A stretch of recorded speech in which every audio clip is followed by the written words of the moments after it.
Before we get into this week's episode, I want to make a plug for Art Market Minute. This is ArtNet News' new micro-podcast hosted by Margaret Kerrigan, who's the site's news editor Europe. It offers a weekly snapshot of essential art market news, expertly compiled by the ArtNet Pro editorial team. Again, this is really a story about how art is promoted and seen and verified on Instagram. Hi, I'm Andrew Goldstein, and this is The Art Angle, a podcast from ArtNet News where the art world meets the real world, bringing each week's biggest story down to earth. This week's story begins like so many art purchases do these days. A collector sees his peers talking up a work of art on Instagram, messages the artist's dealer, and makes a purchase. In this case, however, there was just one problem. Neither the fellow collectors nor the artist in question actually existed. That fateful transaction is just the tip of the iceberg of a broader scheme. Someone or a group of people created fake profiles of jet-setting Italian collectors online to promote a fake artist and ended up making real money in the process. The tale reveals just how little we often know about the person on the other end of a transaction in our networked age, and also how easy it is to play the part of an art world sophisticate online. Kate Brown, who broke the story, discussed the saga with ArtNet News executive editor Julia Halpern. Here, they talk about the incredible story. Hi, Kate. Thanks for coming on The Art Angle. Thanks for having me. So this is a story about deception, Instagram, and the art market. How did you first find out about it? Yeah, well, as you say, this is indeed a story about Instagram. So very appropriately, I found out about it on there. This is also where I had several conversations with people who were either affected by this scheme or had some tips or directions to send me. And there's actually still a ripple of that. People are still DMing me to share their reactions or experiences about what happened. But what really broke through was when an Italian journalist, Nicola Zanella, reported about what seemed to him to be a quote-unquote Ponzi scheme involving a group of fake Italian collector accounts who were active on Instagram, though I think that catfishing is probably more the accurate term. Should we explain for those listeners who don't spend a lot of time on the internet what catfishing means? Yeah, catfishing is when you lure someone in with a false personality. And that can eventually lead to financial deception, or it can lead to fake relationship, but it's just fundamentally like deceiving someone by a fake account or a fake persona.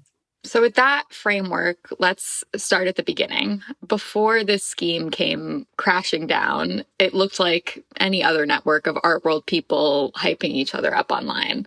So who are the key players? Introduce us. So this whole scheme is largely set within the algorithm, if you will, of the Italian art world. Sometime around last spring, summer, a group of 4 Instagrammers purporting to be Italian collectors showed up on the art scene. So we have Carlo Alberto Ferri, who's a good-looking guy who appears to be somewhere under 40. In his profile pics, you see him with sunglasses on the beach. He's wearing Prada. Seems to be like the heir to a bunch of money. There's his friends or acquaintances, a Veronese wine grower named Raffaele Sartori, a fashion entrepreneur called Beatrice Rinaldi, and a businessman named Pier Paolo Lonati, who was from the Italian town of Brescia, but is based in Switzerland now. In retrospect, that all sounds quite cliche, but they seem to be quite fond of emerging artists and seem to be buying art online, just like everybody else, and sharing their nice trips around. So nothing suspect at first. And another point where they all converged was that they all were quite interested in this German painter named Moritz Kraus, and he made these sorts of zombie formalist-like paintings. So that's the main cast. So we'll get more into our friend Moritz Kraus in a little bit. But, you say that these characters sound kind of cliche, but then again, the art world is full of cliches. So that also doesn't seem like it would be a deal breaker. But now we do know for sure that none of these people actually exists. But for a while, they were kind of networking and talking amongst themselves, and they were even being featured in the press and giving interviews about their collections. So tell us a little bit more about, how they were presenting themselves to the world, what they said that they owned, and what their ethos was.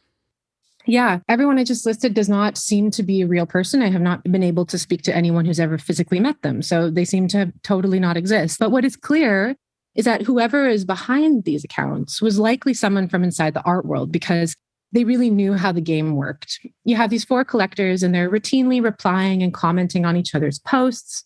Again, as you say, nothing unusual. Wealthy people from the same scene tend to know each other. They're writing emerging artists on Instagram, asking for prices and portfolios, which is also not that weird these days as more and more of the art business takes place online. And the Italian media has honed in on them for comments and for interviews, which is also quite normal because journalists are always looking for new talking heads to comment and offer fresh perspectives on the art business. So yeah, they were presenting themselves quite well. There was nothing strange at first glance. And also, again, it's not that weird that no one had met them in person right away. But as I said before, in retrospect, it all looks quite weird. In one interview, for example, they were presenting themselves as having artworks that were by Christopher Wool, Rudolf Stingel, and Frank Stella. In another interview, they shared a photograph of an artwork that is apparently at the Aspen Art Museum. So they had loaned works to a prominent US institution. You'd think someone would have met these people at an art fair, especially if they're owning blue chip artists like that and they're lending out work to institutions. But again, everyone is so busy. And I think more to the point that the art world loves its discretion. So maybe it's not weird that no one met them.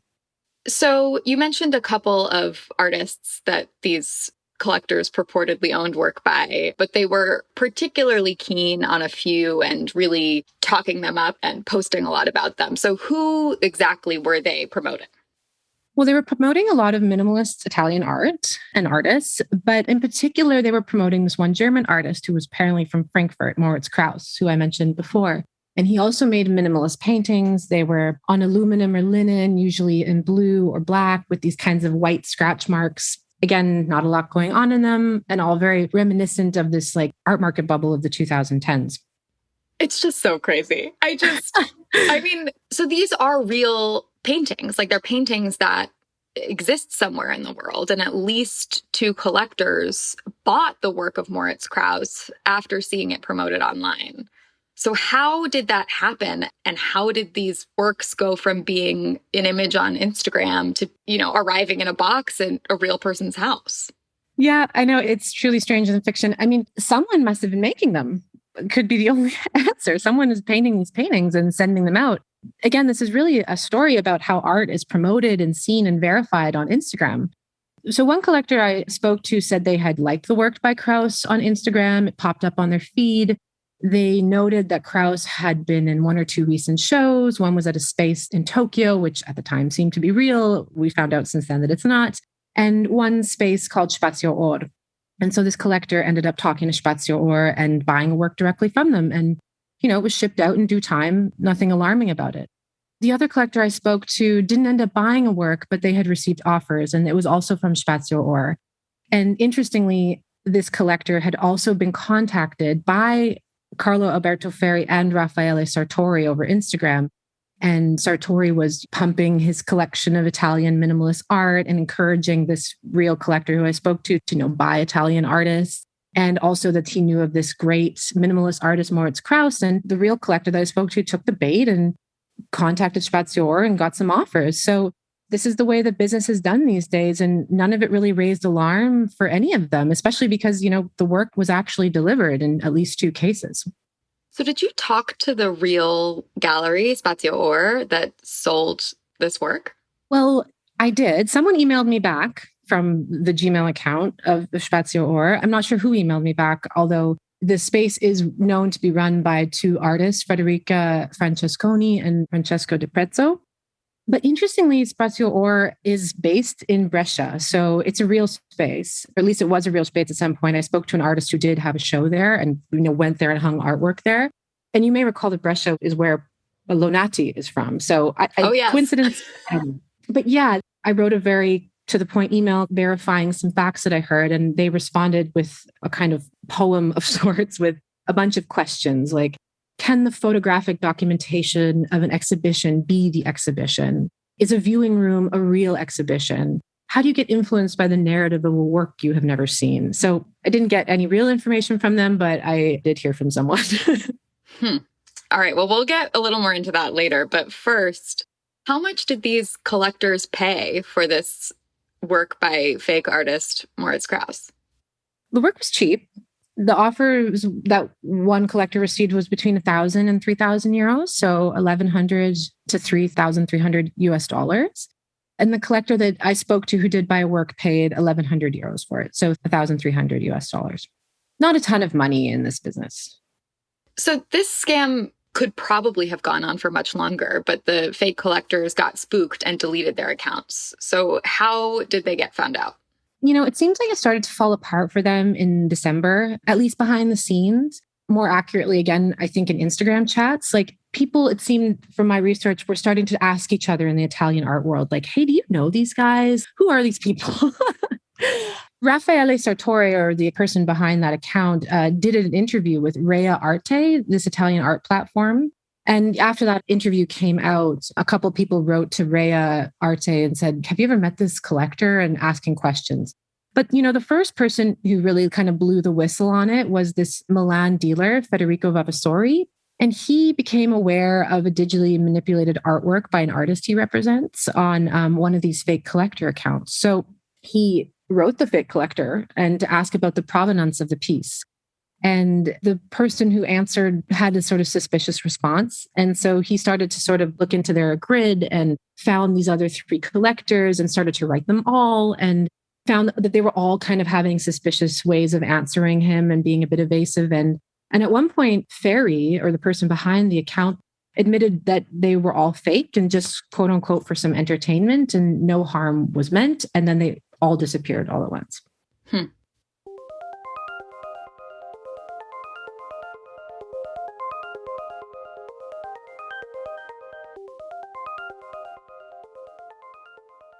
And so you chased a lot of ghosts on the internet to piece together this elaborate scheme. There was a lot of Wayback Machine and kind of internet archive sleuthing that you did. So just to catch everyone up, because it's complicated, we've got the fake collectors, we've got the fake artist, and then we have this fake gallery in Tokyo where they supposedly showed. So how did you uncover all this stuff? Well, I have to answer that first by saying that I did become very confused at one point, because how do you really verify the existence of anything from behind your computer? Short of literally walking up to the front of a gallery and entering it and seeing with your own eyes that an artwork is there, and then meeting that artist who stands there and says, this is mine. It's very hard to really know that anyone you're speaking to online is who they say they are. So I definitely did start to feel like I was chasing ghosts. But what really became kind of apparent was that it seems like around the same time, this Tokyo gallery, the accounts of Moritz Kraus, the profiles of the collectors and interviews about them online, they just all started to disappear. And even as I was writing the story, I would go back to certain websites to reference them again and they were gone or something had changed. So it was shifting all the time. But one source who I spoke to and who knows the people behind Spazio Or told me that they were approached to curate an exhibition that didn't exist. And this was sort of where I started to really become sure that this was all definitely connected and faked. So just to make sure I understand, so you spoke to someone who was approached to curate a show, and in the invitation, they were told, you're curating a show that doesn't exist. Exactly. The person didn't do it, but... Crazy. So what did the collectors say when they found out that they'd bought works by a fake artist? Are they embarrassed? Are they going to keep them? Is it going to make it somehow counterintuitively more valuable? I think that was maybe the most surprising thing about this whole process was that they were not feeling defrauded. The collector I spoke to who bought the work for 1,100 said it made the work more interesting. And I guess in the end, pursuing damages for 1,100 euros is perhaps not totally worthwhile. But really, the main thrust of his conviction was that it was made the work more interesting. It was an interesting story. And in the end, they got a piece of work that they had paid for. And it showed up and it looked the way that they expected it to look. And this collector also said, that pseudonyms have a long lineage in art history and that the story makes a good comment on the way that art is traded today. So they weren't mad. Do you know if it's hanging in their house? I didn't ask that, but I should. I do wonder. I presume it's in a storage, but maybe it's moved above the mantelpiece. Yeah, you never know. So you mentioned that there's an art dealer who spotted a painting that looked like a work by an artist that they represent, but turned out to be digitally manipulated. And that is the person who sort of started poking around and spooking these fake accounts. So he has asked Italian authorities to look into this. Do you know what the status of that inquiry is?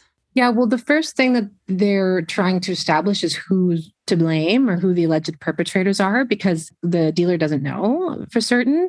But I think importantly, the allegation that the art dealer is making is specifically different. It's about copyright infringement, right? Because the issue for him was that a work by an artist that was really made was digitally altered and then used for promotion. So he's pursuing damages for copyright infringement in that case. I'll follow it. I'm very curious to see what turns out there.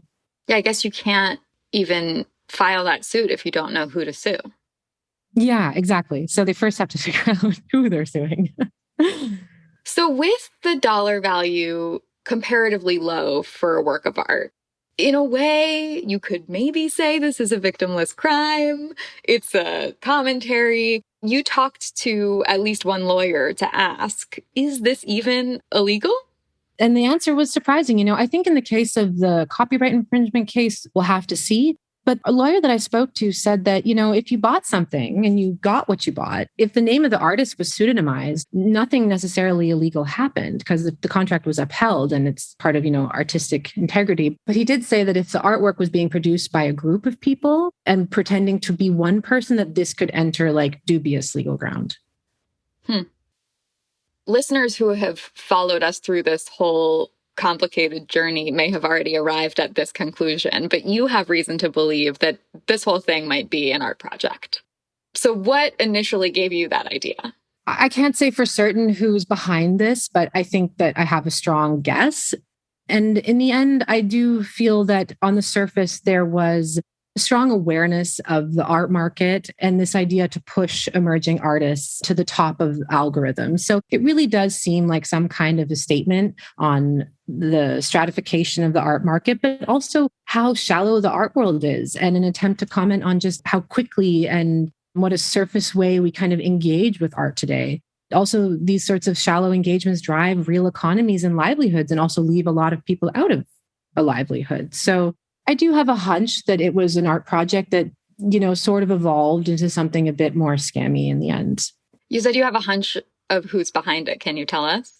Well, I can't say for certain, but most people I spoke to in the art world have a hunch, and I can't repeat it because it's hearsay, but all the roads that I went down did sort of lead back to Spazio Or. I would love to hear concretely from the people behind that space, like if they have any connection to any of this. And both of them are Italian emergent artists who make very minimalist art. But unfortunately, I was only answered with more questions. So I was not able to get any real comments from them. So that's just a pure guess at this point.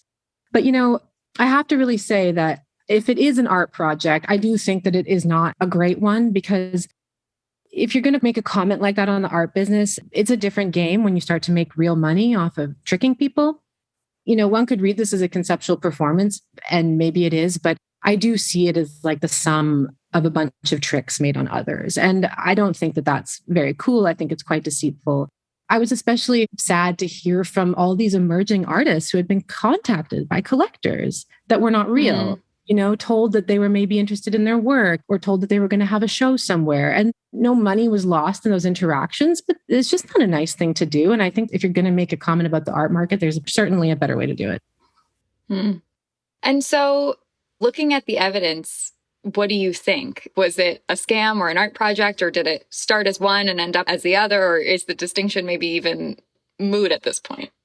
Yeah, it's an interesting question. I guess it's somewhere in between, because real money changed hands and someone is pursuing damages for copyright infringement. So my best guess is that it's an art project that became a bit too real.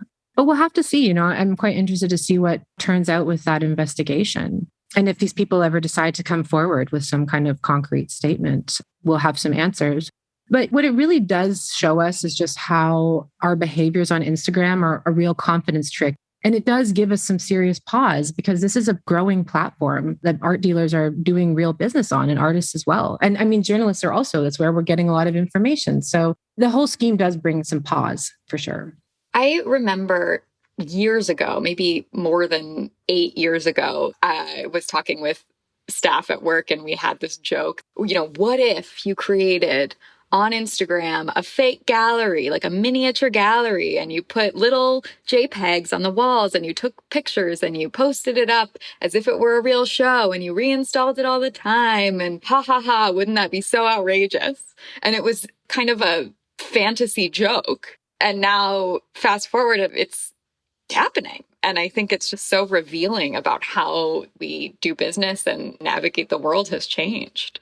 Totally. You could hang an artwork on a wall in Photoshop. It takes about 5 minutes. The program practically does it for you. And the more and more that I was looking at some of these spaces that were just these extravagant, beautiful spaces. I mean, it's very easy to create a shadow of a reflection on the floor. Like even I know how to do it and I write for a living.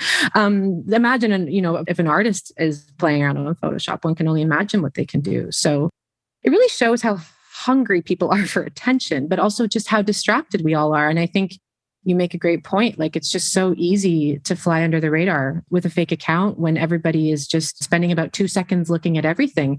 And, we're in an industry that is really reliant on clout, and this has turned to digital clout now, and also an industry that's reliant on aesthetics. So these two things can come together in a pretty dangerous way. Just look at Anna Delvey. Didn't she build her whole reputation on Instagram?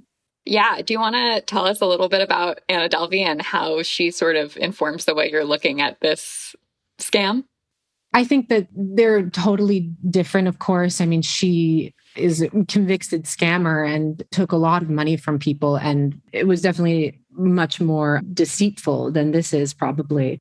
But she used Instagram and made friends and impressed people just enough that they trusted her. And that threshold for trust is quite low, it seems, these days, especially, if you want to share some cool stories and, repost each other. Hers was also, a very studied facade put forth on Instagram. She really used art fairs, the Venice Biennale, these other places, and showed herself there to kind of create this persona of a culturally engaged, wealthy, connected person. And so it does seem like in both cases, knowing the kind of vernacular of who you're trying to be, whether it's like a young globetrotting collector or a sophisticated Italian gallery, gets you a long way. Totally. It's interesting because, Anna Delvey was a real person going to these things and Instagram was bolstering her persona. But in this case of these fake collectors, they didn't actually exist. So they couldn't show up at parties. And that was really, I think, one of the first telltale signs that people started to become suspicious that these people didn't have any party pictures. One person told me, they weren't at any of the events. So lesson for the future of scammers. So part of what makes this story so delicious is because it kind of catches the art world with its pants down. These real collectors are duped by a fake artist whose work they've never seen, that's shown in a gallery that isn't even real. I think if you're kind of looking to say the art market is bullshit, this is a great thing to point to because of how easy it was for people who are willing to spend real money to get duped. So what does it say to you about the legitimacy of the art market? It shows just how quickly and hungry people are to make decisions that will propel them forward in some way. I mean, even for collectors, I guess we all have this idea that someone might go to a space or have a studio visit. But, if someone seems great online, maybe that's just enough now. So I think it shows the acceleration. And I think that these accounts just grabbed the coattails of that accelerated way of making decisions in the art business right now. It also is an interesting reminder that as we enter this kind of time of the metaverse and, Bored Ape profile pics and the crypto art world, where a lot of people are becoming really afraid of scams as well. This has been happening for a while now. We've been getting tricked and we've all been faking it to a certain extent online for quite a while. Doesn't everybody post their best pictures online? And it's just part of the medium, And yeah, and as you've said, it's also been a legitimate tool for business, Instagram, in the art world for a long time. And also a place where we project a version of ourselves that we want to show to the world. And so I wonder, after having done this story, do you look at Instagram any differently? Do you navigate it any differently? Are you more suspicious when you're scrolling through your stories?